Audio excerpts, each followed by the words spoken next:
got a lot of backlash, especially family-wise, because before I went to the hospital, I was obviously on a very bad path. I actually ended up crashing my car and I got in some trouble, but Uh-oh. I had to go to court for it.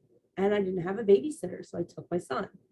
Now, even in the courtroom, the judge is like, "Are you sure you want him in here for this?" And I went, "Well, number one, he won't go away from me. If he can't see me, he freaks out. He has anxiety.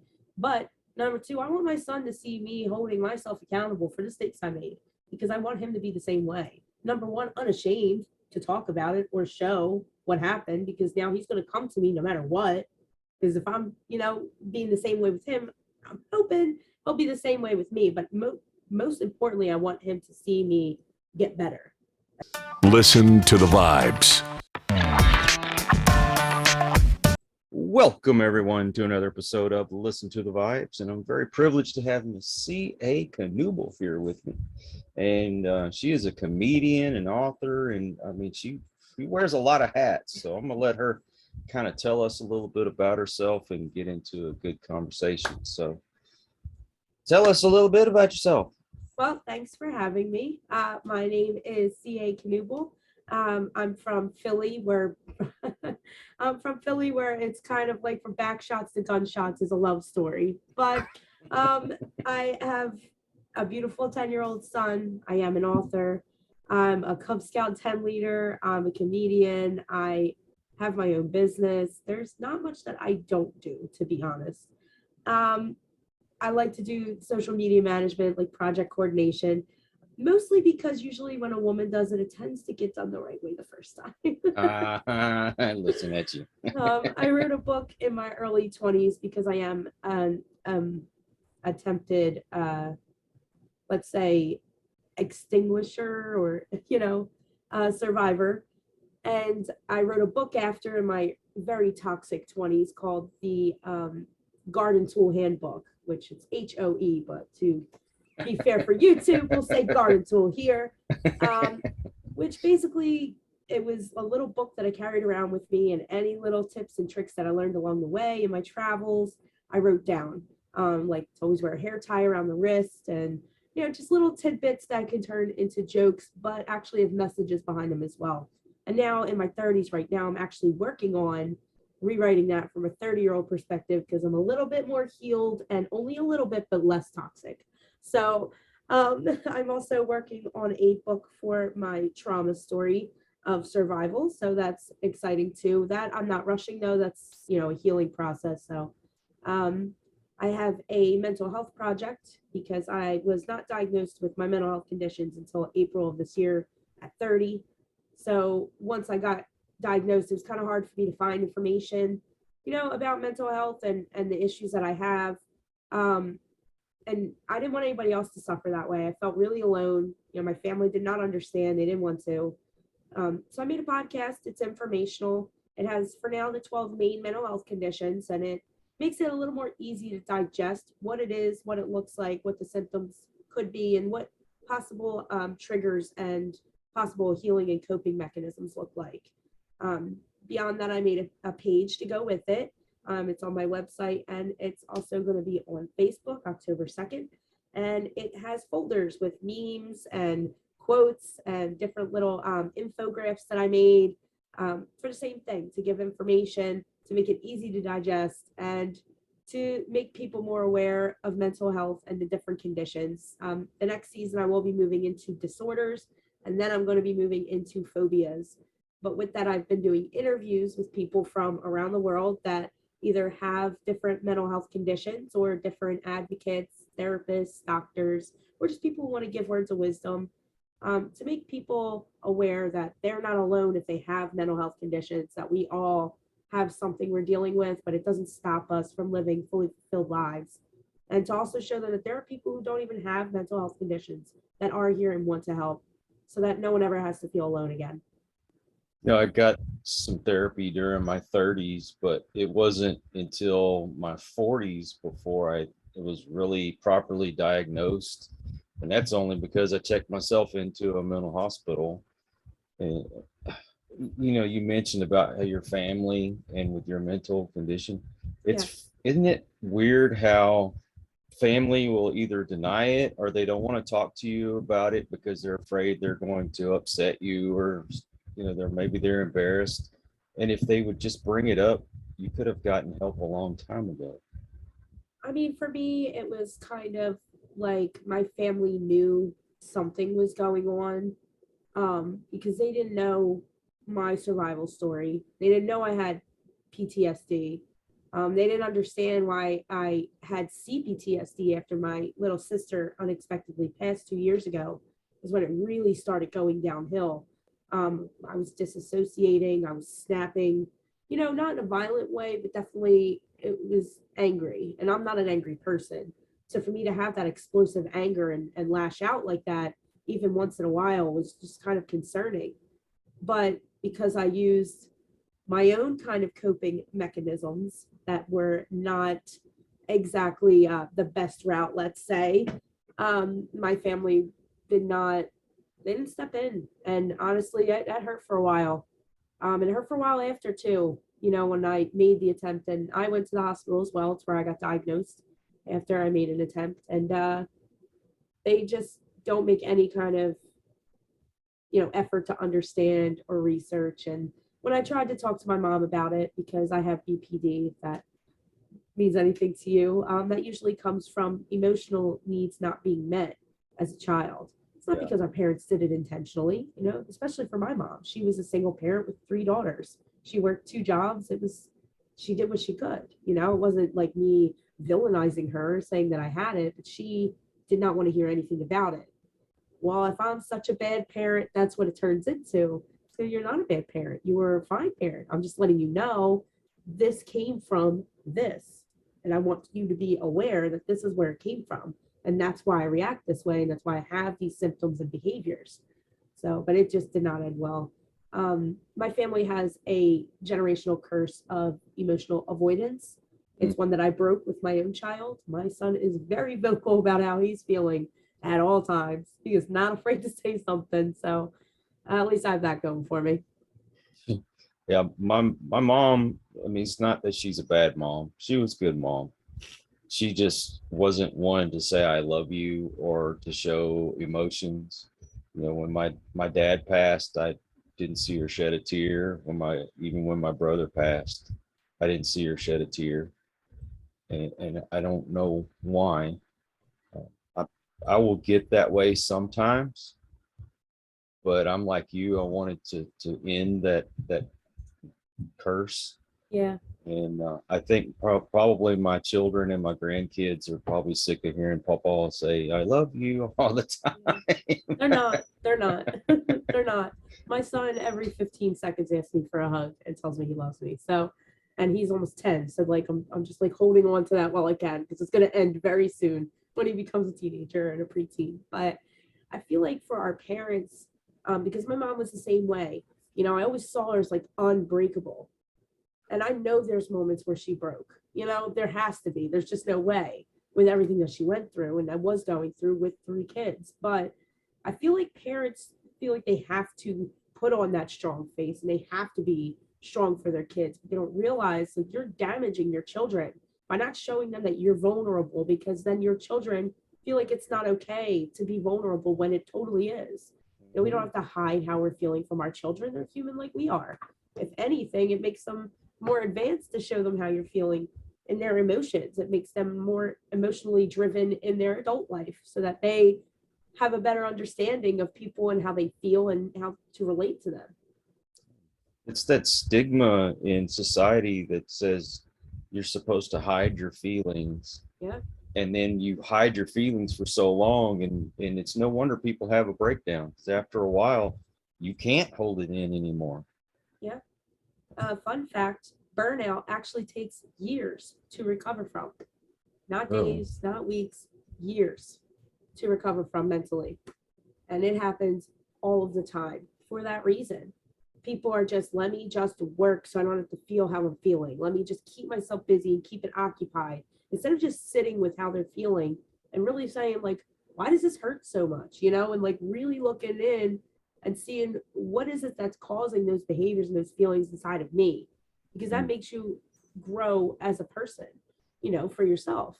But I was the same way. I don't do that now. And I mean, to an extent, I still do because it's hard to unlearn, years of trained, let's say, behavior or just to be a product of my environment in general. But I still keep myself busy from time to time to avoid it when I'm upset. Or I do what most women do and I rage clean when I'm upset. Like, I won't yell at you, but I'm gonna slam this door and then I'm gonna scrub it,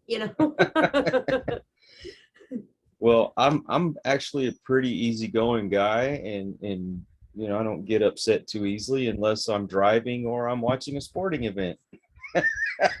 Well, I mean, for me, with my BPD, the whole disorder is I have emotions that change rapidly and frequently, so frequently and rapidly. Sometimes it's hard to even grasp one to say, this is how I'm feeling. So it's very easy to go from like, you're the hero of my story to the villain and I must destroy you, because I think in black and white. There's no gray area for me. It's a yes or a no. There's no maybes for anything, for people, for situations, for objects, anything. It's always either yes or no. You're the hero or you're an enemy. I put you on a pedestal or I want to take you outside and curb stomp you, Philly style.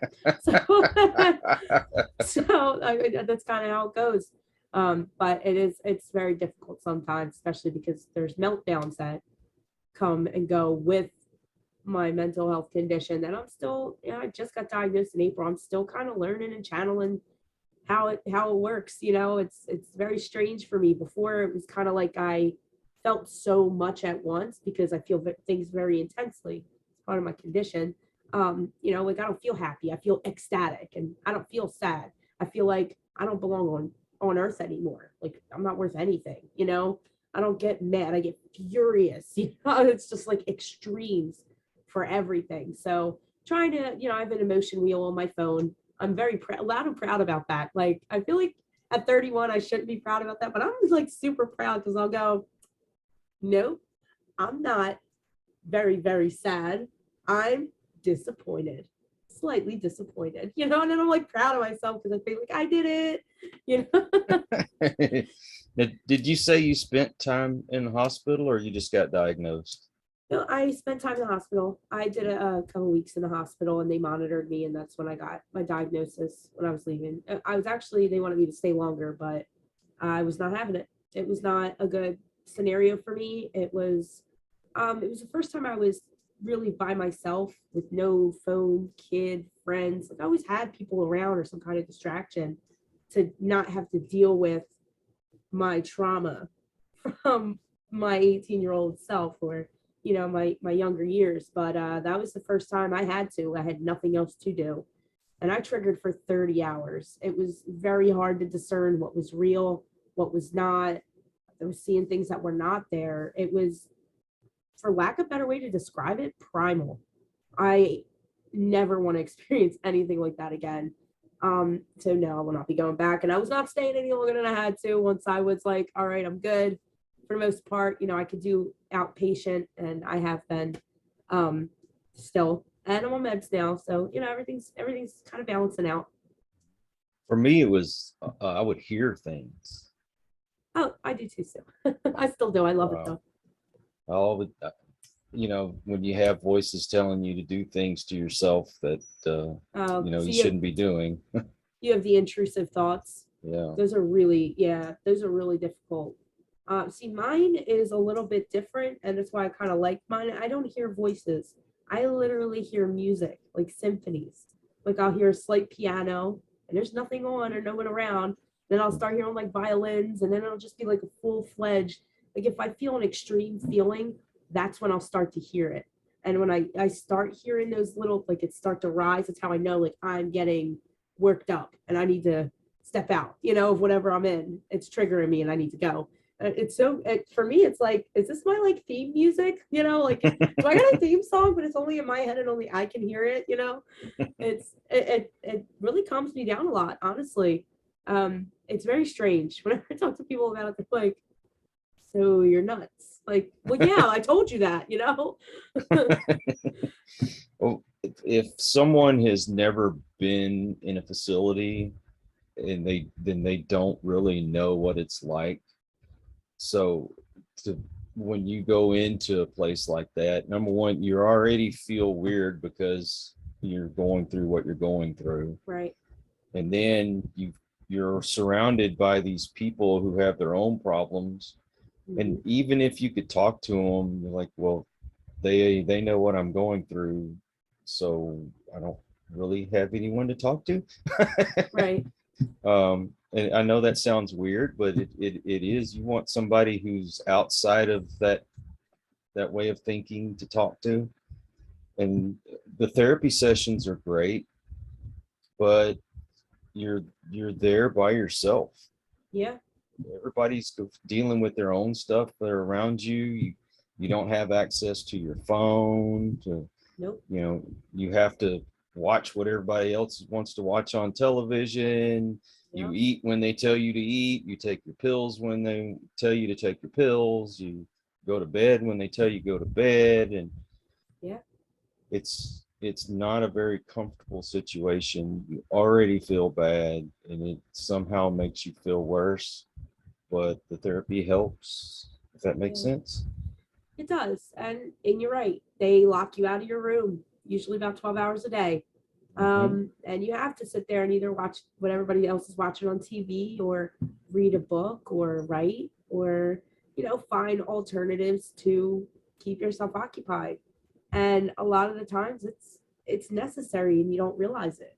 When you hit like burnout, or you hit such an extreme with a condition or just a mental status that you're in the hospital for an extended period of time. And I'm not talking a 72-hour hold. 72-hour hold, I consider that a rite of passage for most people, especially with modern society, with, how much we're under pressure and stress. 72 hours, like, whatever, to me. But, when you get that extended period of time where you're there for a couple of weeks, a month, several times you've gone, things like that, it gives you a little bit different of a perspective, because yes, you have nothing to do but sit with yourself. And that's what's important. It's not really about what everybody else is doing. Number one, it makes you feel better, because there is always, I guarantee, someone crazier than you up in there. I'll be like, all right, so I'm not as bad as I thought I was, But beyond that, it's just more like, all right, I have nothing to do but sit here and think and clear my head and write down what I'm feeling and thinking, and talk to this therapist and the doctors about how I'm feeling, and try to get a better grip on my mental, so that I can get out of here and I don't have to come back. I don't have to do outpatient if I don't need it. Like for me, it was a little bit different. I can't really do one-on-one therapy. I don't trust people.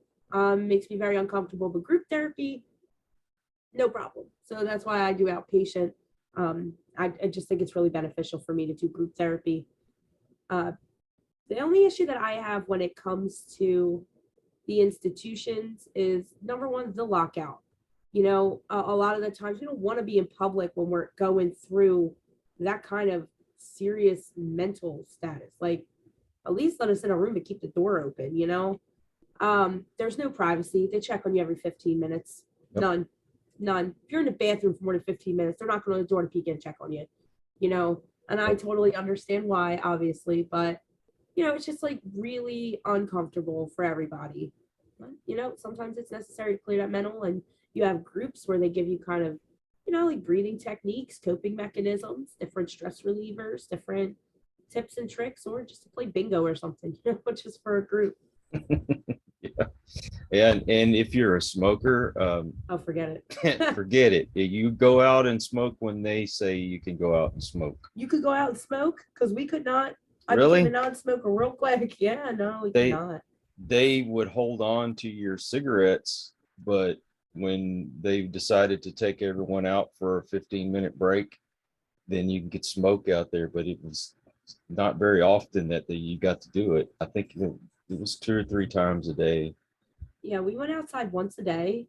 We were not allowed to smoke, but it got to a point where somebody had snuck cigarettes in, and like maybe once a day we'd all like take a turn in somebody's bathroom, a different one each day, so they couldn't pinpoint it. Not proud of that. Nobody write that down.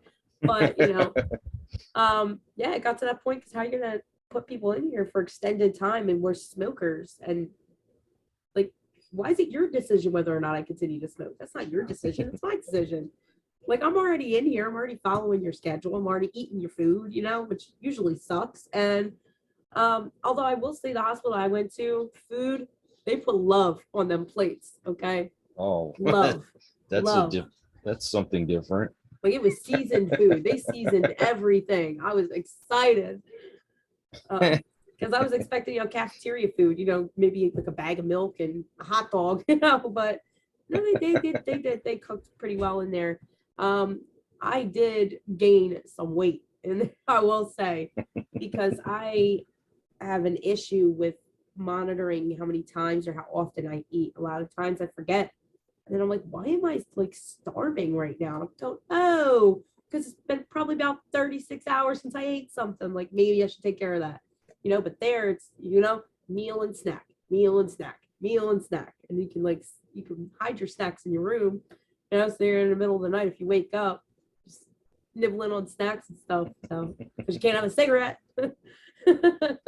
Well, I feel like somebody's listening to this going, well, I'm not going in the hospital then. You know what? If you need to go, go. I needed it. Yeah. I have no regrets about going to the hospital. Was it uncomfortable? Yeah, but you know what? I needed to be uncomfortable because you can't change if you're comfortable. I think that's probably why they have the rules that they do. I mean, other than they don't want you to go off and hurt yourself. So that's part of the monitoring. But, you are in discomfort, and 2 weeks of discomfort in your life, versus the alternative. I think you can handle a couple of weeks of being uncomfortable, and you should. And another thing, since we are advocating for mental health, not everybody is going to respond to every type of therapy the same way. Right. So you might be more comfortable in a group setting. You might be more comfortable one-on-one. Yeah. Whatever it is that you feel comfortable with, I can't stress enough, do it. Yes. Even if it's finding somebody that you trust just to talk to, get some help some way. And to jump on that too, doctors are not one size fit all. You may have to try a couple before you find the right fit, like you try group therapy, you go, oh no, this isn't for me. So now you're trying single therapy. Oh no, this isn't for me. It may be, that just may not be the doctor for you, because that happened for me too. When I first started talking about, someone trying to extinguish me for the first time, it was 13 years after it happened, or maybe actually 11 years at that point. It was in 2020. And I was talking to a female doctor, and she taught me how to do my trauma narrative, and we started working on that. For anybody who doesn't know, it's just a story about a trauma that you went through. It's your experience. And by rewriting it over and over and over again, you unlock recessed memories to give you a better perspective of what happened, which for me, it did, Yeah. But right after we started working on it, it was just kind of her repeating, like, you're so brave. You're so strong. Wow. And I was just like, I could say that to myself in a mirror. Why am I giving you $40 a week to tell me this? Like, it felt like I was getting nowhere. So after that, is when I unexpectedly lost my sister, which is why I had those CPTSD symptoms. It evolved my PTSD to something bigger, but after that, I found another doctor, and it went much better because this doctor wasn't holding me by the hand and coddling me. I'm not that kind of person. I don't want to be coddled. I'm a strong, independent woman, So I need somebody that's going, yo, get it together, like that's what I needed, and that's exactly what they did. And since then, it's been aces. So it's never, it may not be the right fit the first time, but you cannot give up, and you need to work as a team with your doctors, no matter the meds they put you on, whether you like them or you don't, whether it's a good fit or not, they're your team partner. They're there to help you, and you're there to help yourself. That's an important tip to remember. For me, I want to be able to come in and just have somebody listen to me talk. Don't give me any advice, anything, just listen to me talk. And then after a while, then you can start telling me, well, why don't you try this or you try that? I'm going to shut you out if you don't listen to me. I just need to get it out, and then we'll work on it. But I don't know. Everybody's different. Sure. And I can tell you something kind of funny. I went to a therapist, and my name's Kyle, and her name was Kimberly Kyle. Oh, nice. And I said, "Oh, that's pretty cool that your last name's Kyle." I said, My mom named me after a guy that wrote for our local newspaper whose last name was Kyle. Come to find out, that was her dad. Oh, wow. Isn't that weird? Small world. It's crazy how that happens, right? Yeah. I don't think I'm named after anybody, my actual name, because I don't have a middle name. So like CA is part of my entire first name, because my mom doesn't have a middle name. So I think because, she just kind of shoved the middle name into the first. I'm like, all right, well, this is going to be a lot to write out on tests, but okay, no problem. People, be considerate of your children when you're picking their names. They got to put this on standardized tests for the rest of their lives, and we have to try to figure out a signature. If it's too long, it's not going to work. Like, give us a break here. So tell me a little bit about what you have going on with the whole Facebook and everything else you were mentioning. Well, for right now, I am putting on the finishing touches. This Facebook and podcast, something I've been working on since I got out of the hospital after I got diagnosed in April. So, well, really, I started it in May, around the same time I started formulating my other podcast, which is just comedy, which is based off my garden tool handbook. But it's just constantly being added to. Everything is set up. It's just not published. I just want to wait until October 2nd because it is the, what's the word I'm looking for? Attempt prevention walk that I'm going to be in. Yeah.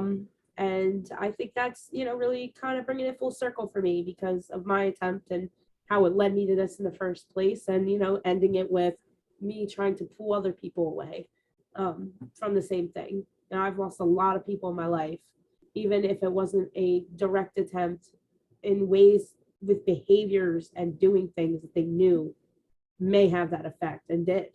And it's devastating because there's no help out there for people who have these ideas and these thoughts in their head. There's help for when it happens, there's help for if it happens, and there's help for families after it happens. But where's the help for beforehand? Where's the help with the ideations? Where's the support? And mental health is, now that COVID's coming around, more widely talked about, but it's still not accepted. It's still not made publicly available for people who don't have insurance. It's still not easy to get to a doctor. It should be just like going to get your foot checked up if you sprain your ankle. It should be the same thing. Getting your teeth cleaned twice a year. You should have a mental health checkup twice a year at least. 3 or 4 for those in school. Children, not elementary really, but middle and high school mostly, because that's when you're going through puberty and hormonal changes, things like that. At least, Oh, and meeting with counselors at least once a week, each student. These are programs that we should be funding. These are things that I have planned out and mapped out in the background because I do eventually plan on turning this into a foundation. It's just something that I, number one, can't afford because I'm broke, but but number two, because I have so much going on with my comedy and my book and, releasing the podcast, the page, like this is just the start of me basically taking over the world. So like, look at this face because you're going to see it everywhere soon. Okay. Yeah, mental health is very big for me. I'd be a completely different person if more help was available. There are a lot of things that I didn't need to suffer through, and I did, and it's not fair. It's not fair for anyone because even I'm 30, so anybody older than 30 was even worse. Then you couldn't even say anything about it. Like now I can at least say something about it.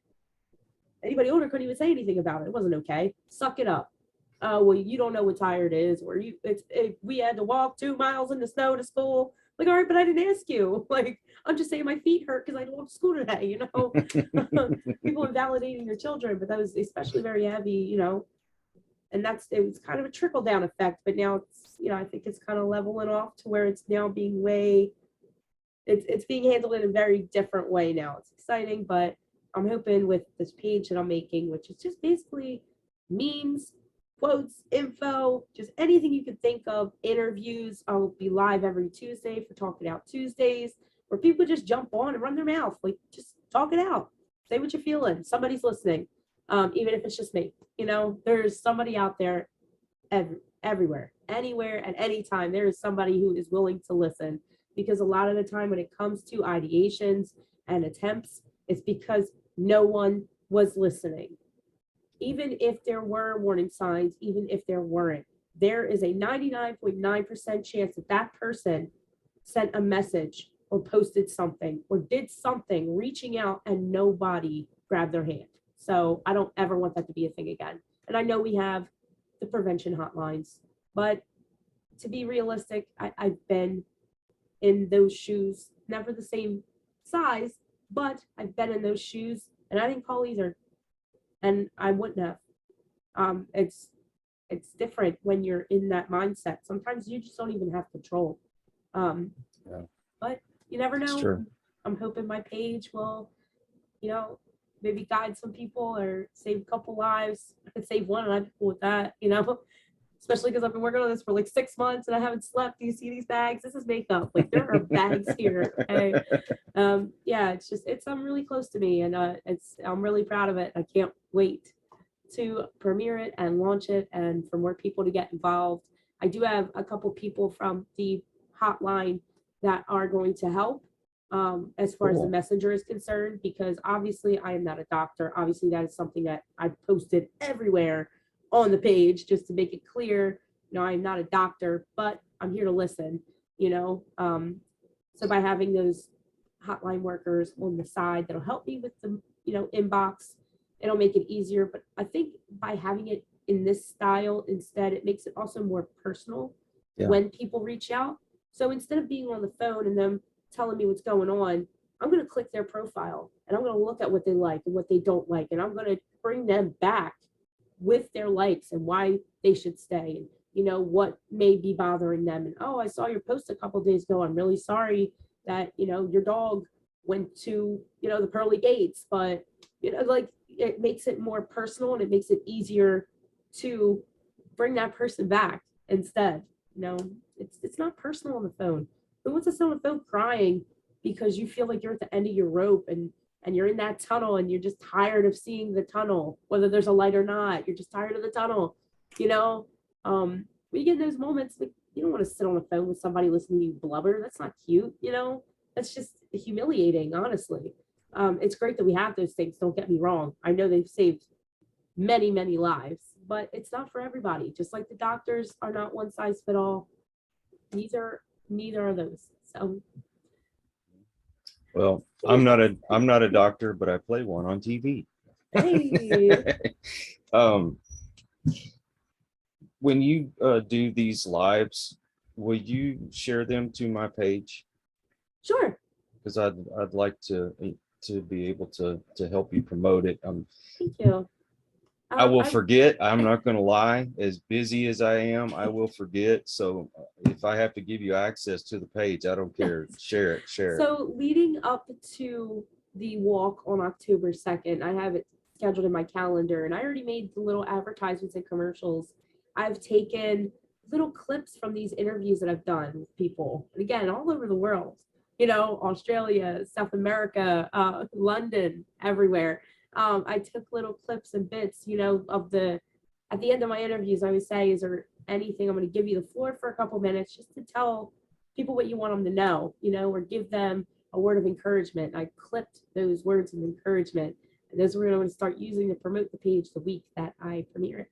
So I will send them to you via email. Yes, So please do. If that's the least that I can do to help, then I want to be everything. able to. But man, Thank 30 you. years old. My oldest daughter is 30, so Well, I'm 31 now. I feel old. Old is all up to interpretation. Okay. Well, my body has interpreted it the wrong way. Listen, I honestly, I hate like saying it like this, but I'm aging like fine wine. Maybe not mentally, but everywhere else, like I'm more healthier body wise and my life wise. I'm more structured, more organized. So I just kind of get better with time. So here's the hoping that continues. My mom, we are all very young looking, and I was one of six, but I have two older sisters. We're each 15 months apart. We look like Irish triplets. But then next to my mom, we look like four, like 1, 2, 3, 4. You can't tell who's the mom and who's the children, and it's there's a lot of blondes in my family. Even with the boys, we're very German and Irish, so there's a lot of, I'm blonde with green eyes. My mom's blonde with green eyes. My other sister and her children are blonde with blue eyes. My son is blonde with green eyes. It's just, genetics, man. That's awesome, though. Yeah. Well, you age like fine wine. I age like my grandson left grape juice on the counter and nobody bothered to throw it out. Like you find in the, hidden in the depths of your car, like a little juice container.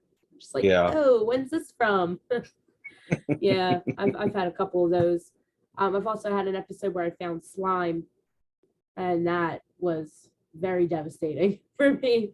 After that, I was like, no more in my house. I put notes on every birthday invitation and on every Christmas card. By the way, don't forget, no slime up in this house for this child. If you buy it, it's staying at yours. So, Oh my God, my grandson went to a birthday party. It was his first one, and he's only 2, but okay. Yeah. part of the party favors was they had these little containers filled with that slime stuff.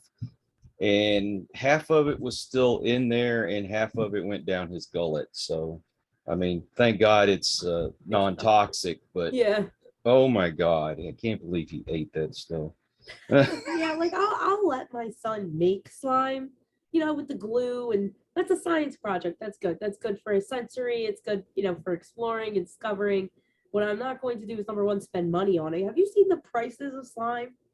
Outrageous. It's like $5-6 for a container of slime. Why? That's a whole gallon of milk. Here, that's expensive. That's a gallon of gas and a Snickers bar, I guess. Like, that's a lot of money. So I'll let him make his own slime. It just won't stay very long after. Just go, I know that's right. The second it's out of sight, it's out of my house. Out of sight, out of mind is a different context to me.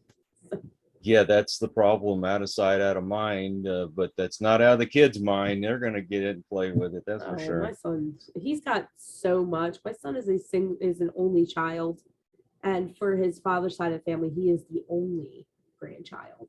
So he has basically everything any child could dream of. Every toy, every game.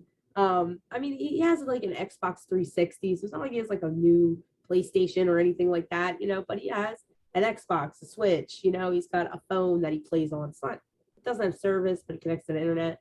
He's got toys for days. He's got costumes, books, coloring books, just so much stuff, So he's out of sight, out of mind for him. It's out of mind. It's gone. He might remember like 3 months from now, but then you just make new slime.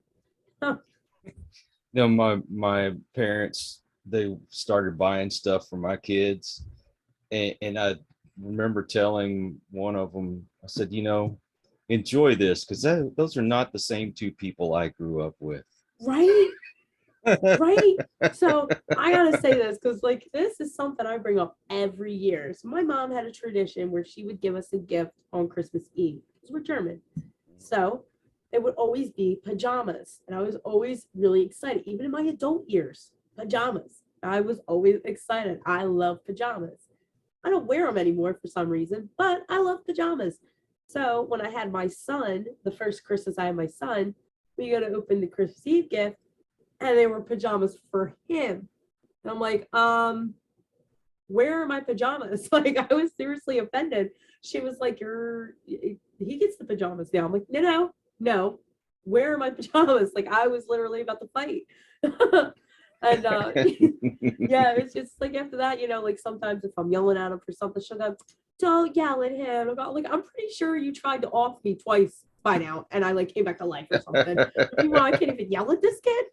My mom was like the queen of throwing the shoe, especially with 3 of us. She'd line us up on the steps, she'd fling it, and it would bounce off the wall and ping, ping, ping, ping, ping, ping. Like literally like a ping pong ball. She was a master master at it. And Yep. meanwhile, I yell at him, and she's going, "Don't yell at my baby. That boy is 10 years old. You better not." One thing I will say, my wife and I do not say anything to our kids about yelling at the grandkids in front of the grandkids, Oh because yeah. I don't want to undermine them and make the kids think it's okay, their grandkids to think it's okay, or they're gonna, run to grandpa for shelter. Well, Because I won't. yeah, well, and I respect that, but she does it more like a joking way. If Mhm. she feels like it's something really out of line, which it never is, she would absolutely pull me outside, but she'll go, "Don't hit my baby," like she'll say it in a joking way. And he knows he's still in trouble regardless, because I've made it very clear that woman cannot protect you from this one. All right. You can run and you can hide, but I will find you and I will punish you accordingly. I'm not a hands-on mom. I do not physically hit my child, mostly because he doesn't handle it very well. I know that sounds ridiculous, but what I mean by that is he gets so upset about the fact that he was hit.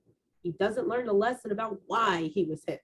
So it defeats the purpose. It does nothing for the punishment or the lesson or what I'm trying to teach him. I find it funny that my daughter would tell people how awful I was, how mean I was. But then I see her get on her kids, and then she's like 10 times worse than I was. I'm like, uh-huh. Yeah. You thought your dad was bad? I mean, that kid, don't breathe unless I tell you it's okay to breathe. You're breathing too loud. Be quiet. It's so insane when you have children of your own, because it is literally like a small version of yourself, and you don't realize like how irritating you could be, or how frustrating you could be, or how stubborn you could be, until you have a child that is just like you, and you're just like, am I really like this? And it like makes you reflect a little bit, like, is that me? And then you're like, oh yeah, that's me. Because my son, he's very loud, he is very non-filtered, he's very opinionated. I'm going, am I like that? And then I'm like, oh yeah, I'm definitely like that. I'm going, hope he's tough like I am, because I think it'll go well for everybody. But yeah, but he's also very in tune with mental health, especially because of my issues, with my mood changes and stuff. If he sees me get upset, he'll come over and go, "What's the matter?" And sometimes that'll pull me back, like, why am I upset? Because a lot of times I won't realize it. But also with sensory, I have sensory issues, so like loud noises, like screaming, or just if a TV's on in one room and the other and I can hear both, like I'll freak out, and he'll go, "I'm turning it down," like, or, "Oh no, I'll get my headphones," like he recognizes those things. So I think I'm like a pretty powerful kid, as far as a mental health advocate goes, because he, at times back when I first lost my sister, like before I went to the hospital and I knew what was going on, I was disassociating a lot. So I'd go in the kitchen to grab something, and the next thing I know, it's like 3 hours later, it's dark outside, I'm standing in the same place. I have no idea what happened. However many hours I'm standing there. It's not that anything violent or crazy happened during that time. It was just like, what was I doing? Or like sometimes I'll be standing there, my son will come over and go, "Mom, what are you doing?" And that's when it brings me back. I'm going, what am I doing? Because he don't like talk to me. He's 10. He plays Fortnite. He hangs out with his friends on the little tablets and stuff. He doesn't really he's not play with me 24/7. So I'm cleaning the house, or I'm wandering around, or I'm doing my work. And it was in those moments where I'm like, wow, this kid is like really next level, because he could see like something was going on. I mean, yeah, it's kind of strange when your parents just kind of standing in the kitchen, but not kids would be like, "Mom, are you okay?" They just be like, whatever, and use it for an excuse to go sneak and get a snack or something. That would have been my kid. Yeah, that's what I'm saying. Like, those kids be like, "Well, since you're occupied, I'll get a snack." But not him. He's very, very in tune. Yeah, I think to say it's great that he is like that right now, and that he's aware. So he more than likely will not have to go through the same things when he gets older, and he'll be more likely to get help. And yeah, that's awesome. And help others. Yeah, and definitely. you know what? I got a lot of backlash, especially family wise, because before I went to the hospital, I was obviously on a very bad path. I actually ended up crashing my car, and I got in some trouble, but Uh-oh. I had to go to court for it. And I didn't have a babysitter, so I took my son. Now, even in the courtroom, the judge is like, are you sure you want him in here for this? And I went, well, number one, he won't go away from me. If he can't see me, he freaks out. He has anxiety. But number two, I want my son to see me holding myself accountable for the mistakes I made because I want him to be the same way. Number one, unashamed to talk about it or show what happened because now he's going to come to me no matter what. Because if I'm, being the same way with him, I'm hoping he'll be the same way with me. But most importantly, I want him to see me get better. And that's what's important to me because it was a big fight I had with my mom. Your son is seeing all this. Your son is seeing you disassociate. Your son is seeing you have these, mood swings and sad moments and, these things. I'm like, yes. But what else is he seeing? He's seeing me grow. He's seeing me get help that I needed. He's seeing me proactively better myself and do what I need to make sure that I'm good. And that's important too. Because again, like we talked about earlier, our parents didn't show us those things. They didn't show us those broken moments. They didn't show us our mistakes. I could probably name like one mistake that my mom made that I actually physically saw, that she had to own up to because I saw it. But the rest of it, I didn't see anything. I think it's important for our children to see that.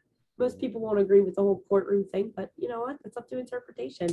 I like my son to see me handle my business and handle my mistakes and accept them and hold myself accountable.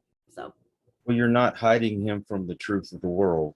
Absolutely. That's to me is admirable, especially accountability. There's too many parents out there that make all the excuses in the world for their kids and why this happened to them and why that happened to them. And it's, it's the world's fault. It's, everybody else's fault except for the person that made the mistake. Right. It's just like in schools, they do it to the teacher. Why is my son failing? Well, your son sleeps all day during class and then he's not doing his homework when he gets home. But sure, this is entirely my fault that your child is failing, Parents just want to blame anybody. We live in an era where it is blame everyone but yourself. There is no accountability. That's exactly right. None. And it's always like you're the victim. I hate victim mindsets. As a survivor, I could say that because I had a victim mindset for a long time. Like I'm a victim, and now I'm like, no, I'm a survivor. I'm not using it to, for any other reason other than even I don't really even like to talk about it. You know what I mean? But it's important too, because like they say, your story could be someone else's survival guide and stuff like that. But I hate the victim mindset. I hate people who will post online and beg and plead for things when they have it available. They just don't want to accept it, or they have to put work in for it and they just don't want to do that. It's all victims. Everybody wants a handout. Everybody wants a participation trophy, but you didn't participate. Exactly. I'm okay with a runner-up award, but not a participation trophy. Okay. You know what? Then that's my generation's fault. Yeah. We've allowed that to happen. Yeah. We should take accountability for, okay, so what? If your kid didn't get a trophy, that just means they need to work harder. Thank you. Yeah. So if you just give them one just for being there, then they think that we're supposed to hand the world to them. And to make it even bigger, it's not even just awards or trophies. Let's look at it like your child. For example, my son does a derby race with Cub Scouts. So we make a little wooden car and they race it. I see a lot of parents.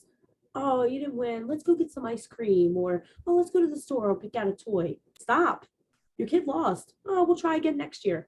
Let's go home and design something better. Let's go home and research something better.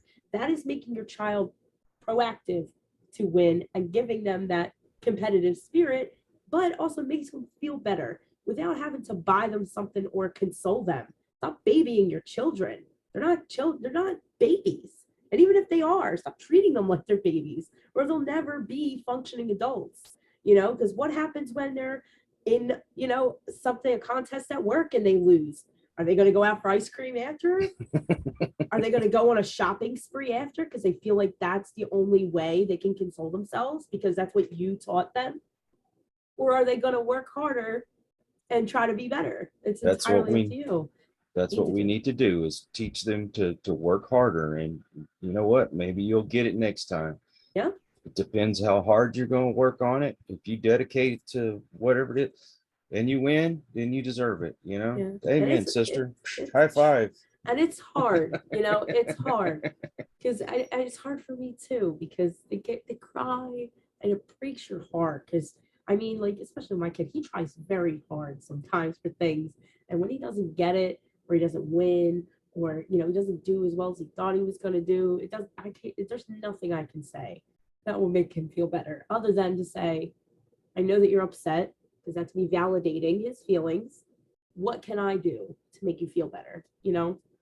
And your child's answer should not be, well, let's go get some ice cream, or let's go to the store. That's right. You know what I mean?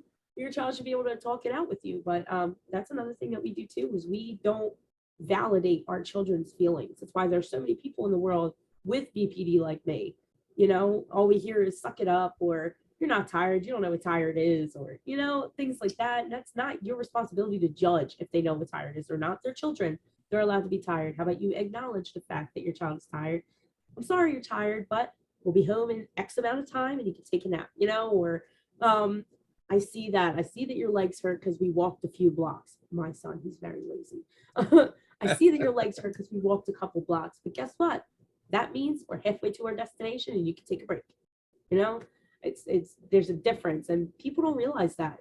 It's so easy to just throw that out. You don't know what tired is, because that's what we've always heard. Or suck it up, stop crying, be a man, or, brush it off, shake it off, instead of like, let your children feel their feelings. I'm going to give you a little example. Sure. Here in Texas, it's hot most of the time. Yeah. And somebody up north moves this way, if it's 90 degrees outside, we're pretty much used to that all the time. That's a cool day for us. It's like my favorite weather. And then, but the people up north, they're more used to 60, 70 degree weather normally. Yeah. And so we was like, hey, you know what? We're used to being 100 degrees out here most of the time during, the hot months. So suck it up. But that's not really fair, because they're not used to this weather. It's no different than if I go up there and they say, oh, well, we're used to it being below freezing during the wintertime. Right. Suck it up.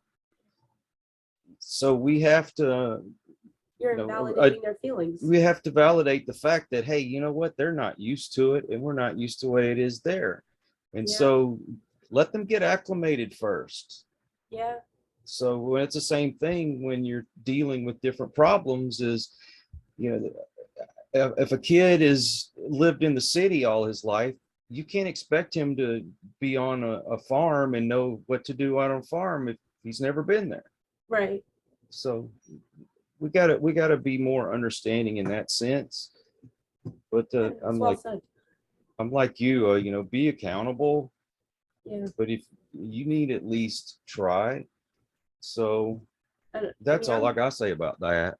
I'm a little bit guilty of this too, not in the way of children, but in the way of adults. Especially for me with my condition, it's a little hard to say what the point I'm trying to make when I'm upset. Like, now, fine, I'm not even slightly upset, so me trying to get my point across is fine. But if I'm in, a heated moment, I could send 18 paragraphs and I did not say one thing that I was trying to say. So when I'm in first of all, people upset make me uncomfortable to begin with, because I don't know how I should react. I don't know feelings that well.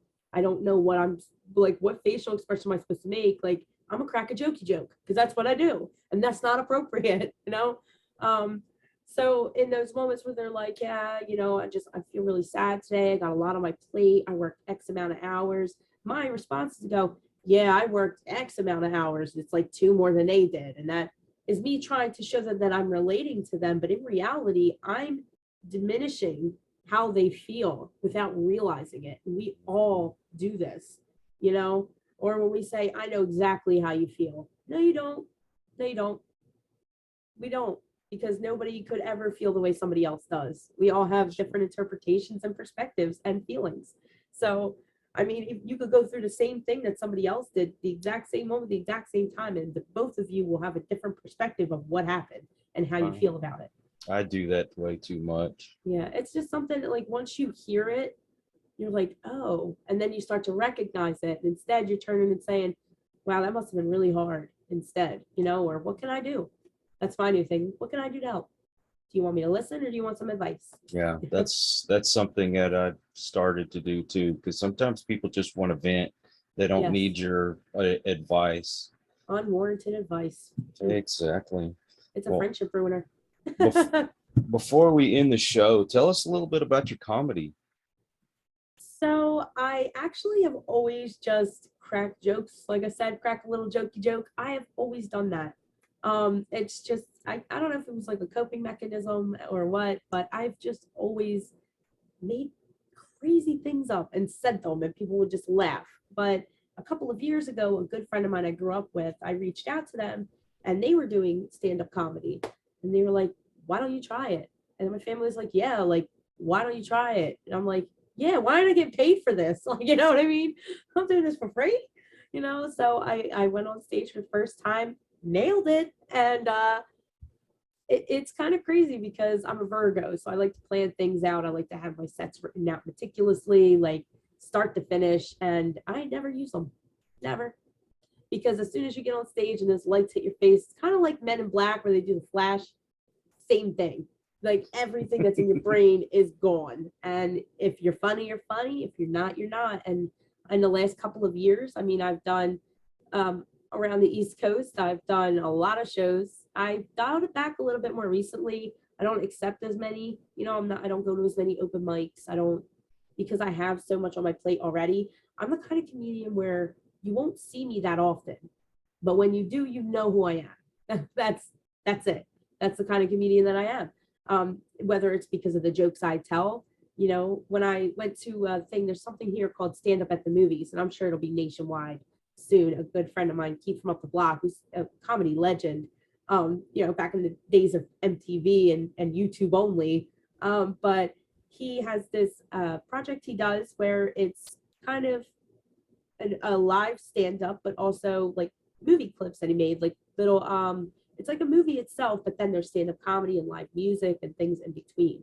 It's incredible. It's a really fun time. But the last time that I went, which was my second time ever going, I'm walking down the hallway and all I hear is, it's the garden tool on the go. It's Canoodle. And I'd never met these people. And there's like people coming up to me going, you need to stop doing that to these men on Facebook, because I act a fool on Facebook. Okay.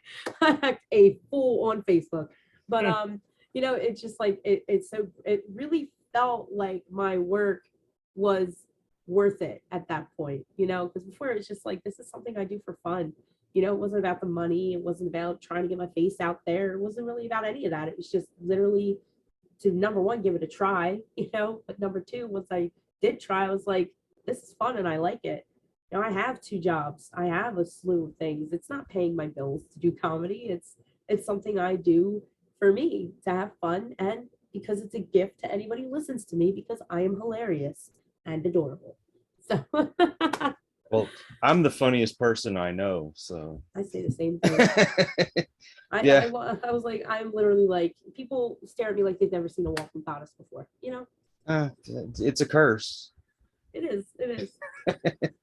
Well, in my head, what I'm thinking is hilarious, but apparently to the people that I'm telling it to, they're either clueless or they don't get the context. Yesterday, we were at a little drive-in restaurant, and the lady came to us with our food, and she says, would you like some condiments? And I'm like, it's too late for that. I already have 3 kids.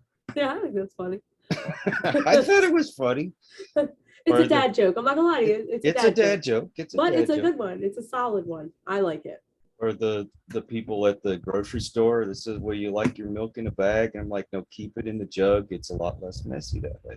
Yeah, no doubt. Most of the young kids look at you like, huh? But the older people get it. So yeah, we get it. I appeal to the old farts anyway. Hey, and that's okay too. There's plenty of comedians that do. The thing is, a lot of hesitation with people when they want to try comedy. First of all, I recommend it for anybody, just to try it, because it is really fun, and it makes you feel great after most of the time, unless you bomb, which it happens to everybody.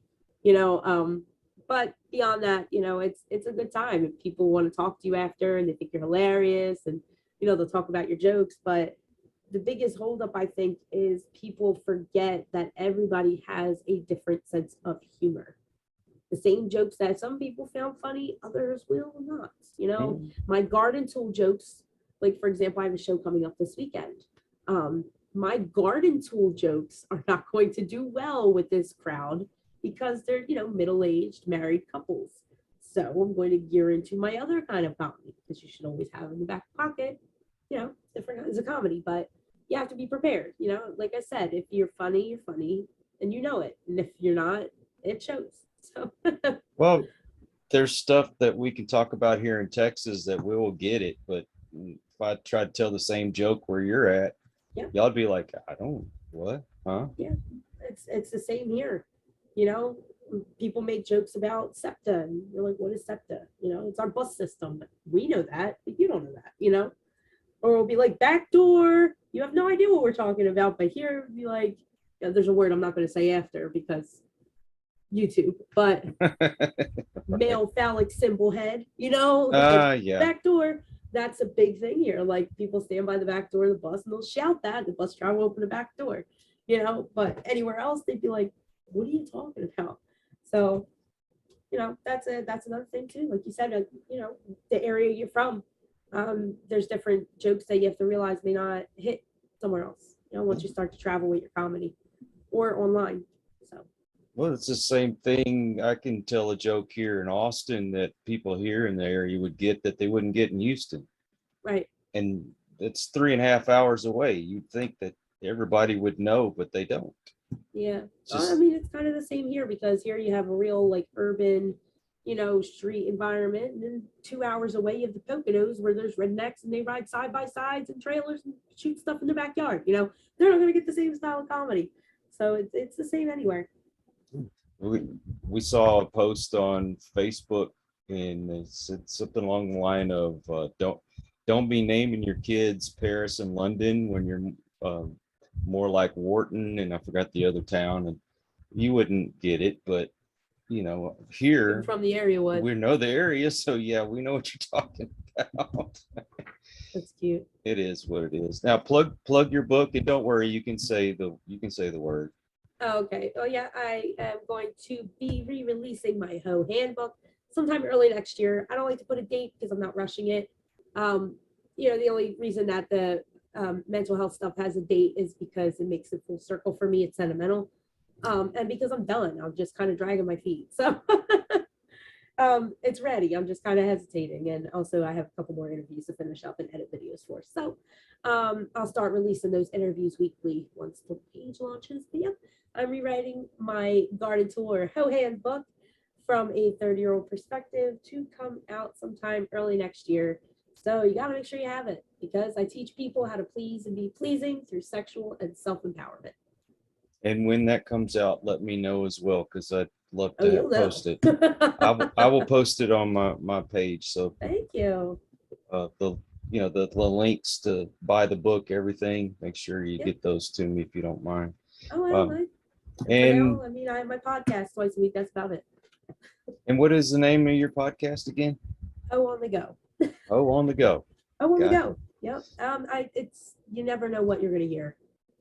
There's like BDSM episodes, there's mental health and minority episodes, there's light worker episodes about spiritual light workers, there's anything. I talk about literally anything, and I bring guests on and they talk about their expertise. And yes, some of them are about intimate situations, but a lot of them are not. It's just topics. I had a Muppet on my show like a week or two ago. Yeah, a Muppet, like a real one. And he has an OnlyFans. All right. Yeah, gotta check that out. It's real, I'm telling you. His name is Rico with the Cam. Hilarious guy. But yeah, I met him at one of those stand-up at the movies too. So that's another thing. Like by going to these events, you never know who you're gonna meet. I met Petey Crack, which is an entertainer, from like the early 2000s. And I was like, who is Petey Crack? Then he started performing. I was like, this song used to be my jam. Like, you just don't know who it is, So you never know who you're going to meet along your travels. Well, if you would need or like to get some help finding some guests, I've got Yeah. plenty of folks that would Cheers. definitely fit on your show. Send on my way. And what about a website? CACanoodle.com, just like my name. And I'm actually editing and putting on the mental health stuff right now. So maybe by the end of next week, it'll be up again. But CACanoodle.com has everything. It has my book, my HOTG podcast, has my mental health stuff, which I'm putting up now. And it also has my business and who I am. You know, it's literally me on a page. And I designed it myself, which makes it even cooler. So, awesome. it was a lot of work. And what all social media are you on? I'm on Instagram, I'm on Twitter, I'm on Facebook, all under CA Canoodle. But then I also have my Facebook page for my mental health, which is coming out October 2nd. That's called Mentally Kill. And then I also have the HOTG podcast page, which is just under Handbook 23 on it, Facebook. What all platforms are you on for your podcast? For my podcast right now, audio wise, everywhere. Spotify, Apple, Amazon, anywhere. You name it, I'm there. Video, you can find it on YouTube. That's the only place you can find every episode video wise, for a good reason. Trying to get my viewers and my subscribers up. So, because I'm pretty new to YouTube. I think I'm like 30 subscribers.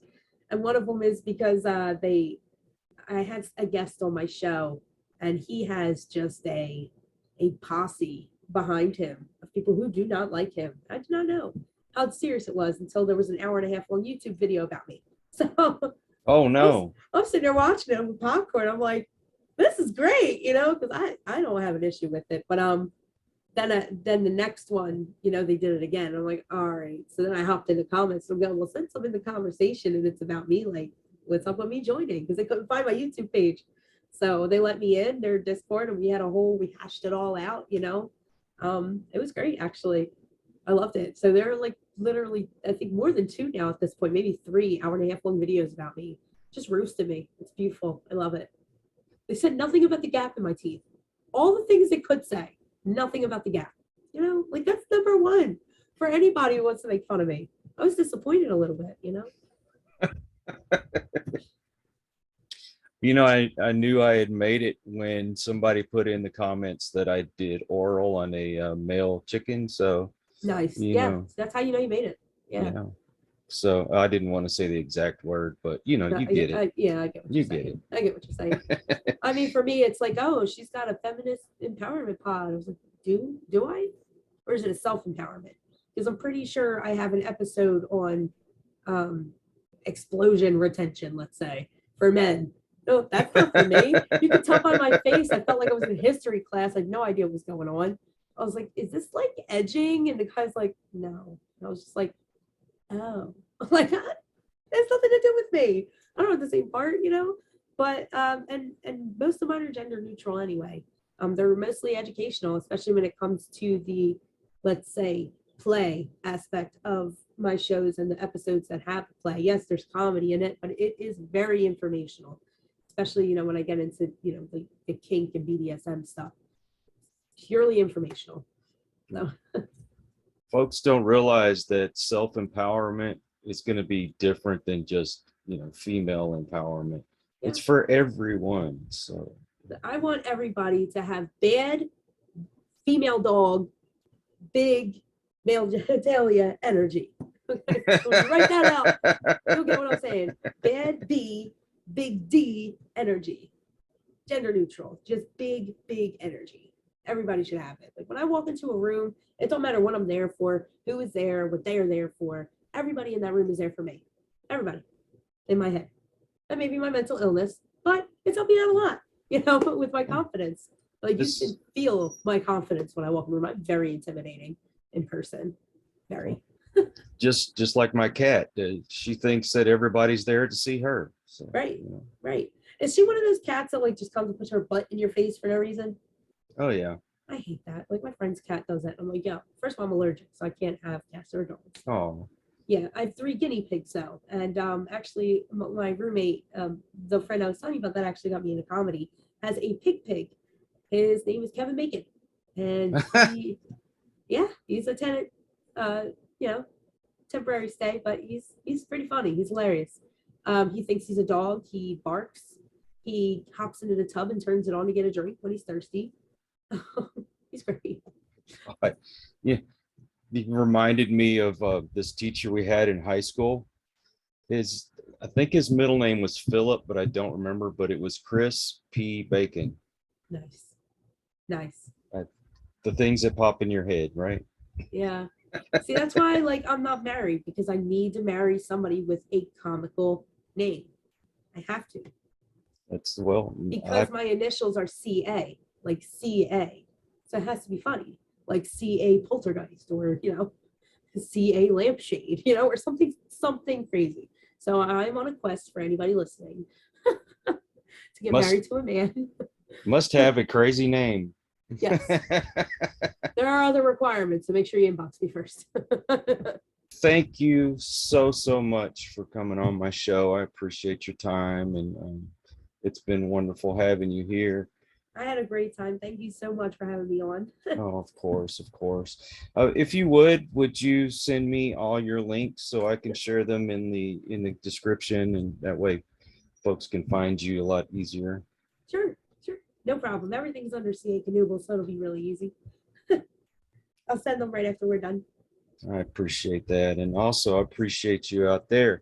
If you came by here and you actually stopped and watched me, well, thank you for that. But I do appreciate that. I hope you will come back. Please hit that subscribe button if you Absolutely. Yeah. If you are regular to the channel. I thank you for that support, because of you guys, I get to do this. And this is awesome.